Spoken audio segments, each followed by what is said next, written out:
And now, it's time for another Dice Tower review with Tom Vasel. Today we're talking about Arctic Scavengers. Now this is the second deck building game ever designed. The first was Dominion, but Arctic Scavengers just came out because when it first came out it was kind of an independent production, and I've actually reviewed it. You can look that up.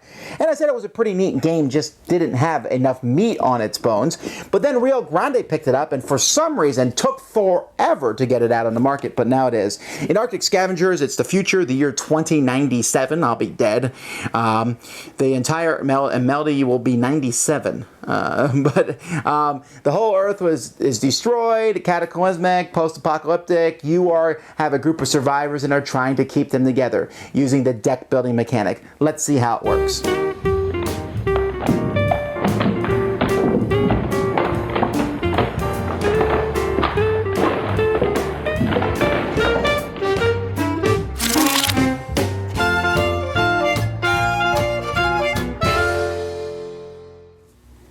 Each person starts with a hand of cards. You have 4 refugees, 3 scavengers, a brawler, a shovel, and a spear.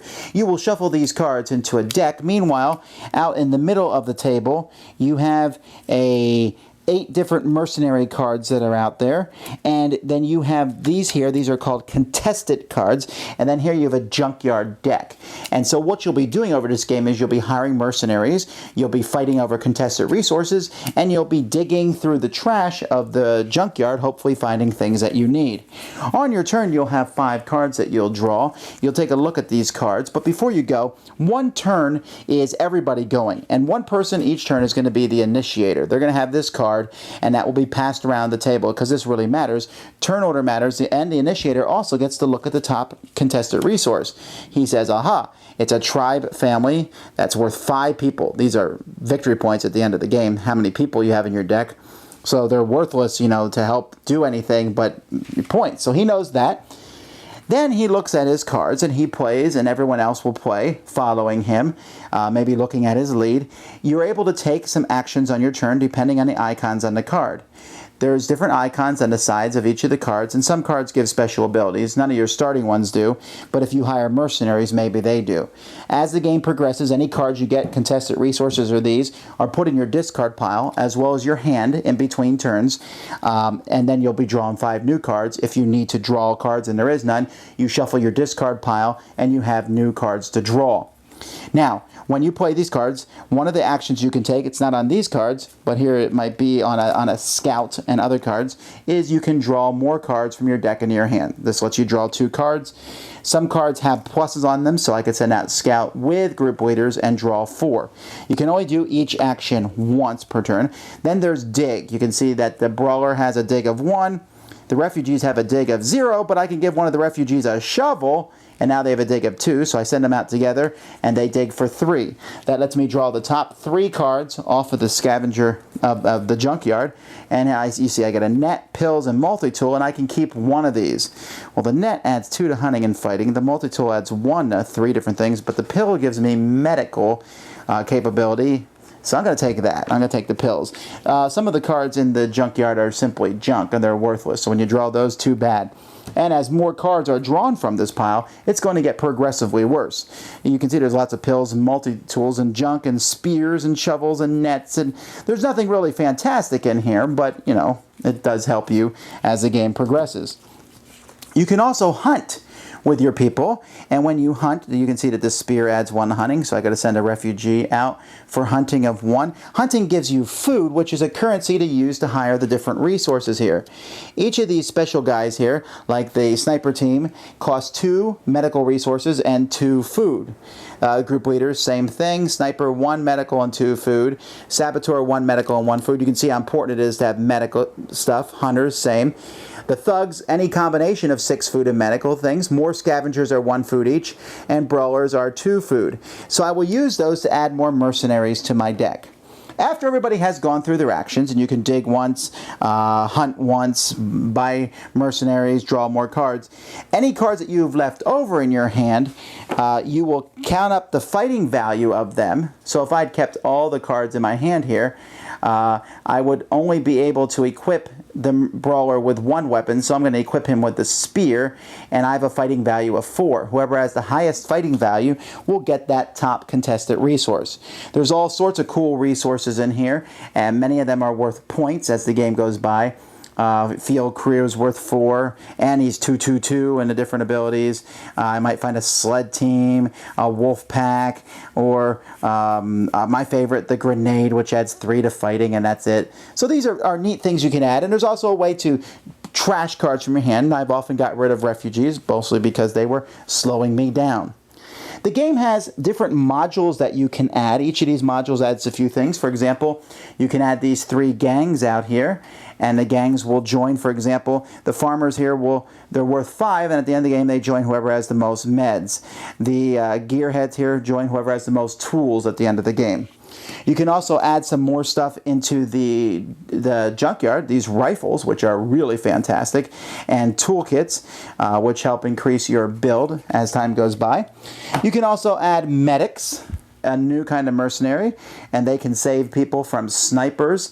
The snipers have a special ability where they can snipe team members, and they can do that even in combat. Just like the saboteur can make someone lose a tool card. You have a grenade? Not anymore. But the medic can save you from a sniper. And then one of the modules adds engineers to the mix. Engineers allow you to dig, but they also allow you to build buildings. This brings in a third pile of schematics, and engineers will let you dig through this pile to draw different buildings.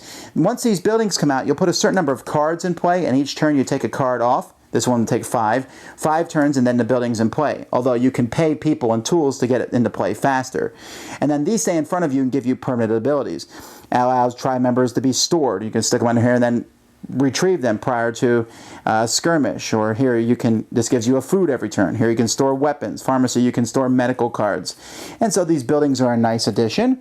And then finally, you can give each person some special cards at the beginning of the game that give them a special ability, like the Fanatic, who looks suspiciously like he escaped from Warhammer 40k. Or the Gangster, your refugees have a fight of 0 and they count for 2 people. When there's a tie in skirmishes, the most people wins. The Mentor, I can play refugees to give someone else a +1. The Sergeant at Arms, I'm immune to the disarm. The Cannibal can eat people for food. That's kind of gross. The Ranger gives all your refugees and tribe families a hunt of 1. And so you can take these and add to giving you a special ability that nobody else has. When the last contested card is taken, then that's the final round, and after that round you go through the deck, and whoever has the most people in their deck added up on all their cards is the winner of the game. Okay, Arctic Scavengers. Now, first of all, the expansions that are added in this game, you must use them. If you don't use them, it's not nearly as good. It's half as good. I don't even know why they included them as expansions. Maybe because then you can play it as a boring game, and then you play with the expansion, like, oh, this is much better. I'm not saying the original game was boring. It's a good game, but man, having special abilities and having buildings and the more choices, much better. I will never play this without the expansions, even when teaching new people. The game itself is interesting. I really like the fact that you can, it has your typical buy stuff that deck builders have, but then has that, will you keep cards back? When someone says, I'm keeping 5 cards, you're like, oh, well, they have this. Why should I even bother keeping my fighting cards? But they might be completely bluffing you, too. They're just a bunch of refugees that they didn't know what else to do with that turn. So there is that aspect. There is a small snowball chance in the sense that if someone starts getting the better goods, and they get grenades and rifles and good stuff, they're going to keep winning battle after battle. So you do have to be careful for that, but there is the luck of the draw, and you can mitigate that by properly hunting for resources and getting people on your team. I like the theme of the game. I like the look of the game. I think it's a very good deck builder. I don't think it's one of the best. I think that with expansions it could be good. It certainly has one of the strongest themes of a deck builder. It's kind of unfortunate that it took them so long to reprint it, because had this come out before the current wave of deck builders, I think it would have done much better. But as it is, it's certainly one that you should, if you like the deck building genre, you should certainly give this one a try. It has a different feel than the other ones and is not just another clone. Arctic Scavengers. Thanks so much for watching the Dice Tower videos. Find more great videos and reviews, as well as our top-rated audio podcast at Dicetower.com. You can also find other great shows at DicetowerNetwork.com. I'm Eric Summerer, and you've been watching The Dice Tower. The Dice Tower is sponsored by Cool Stuff Inc., where you can find great games for great prices. Cool stuff in stock. Check them out at CoolStuffInc.com. Shut the door!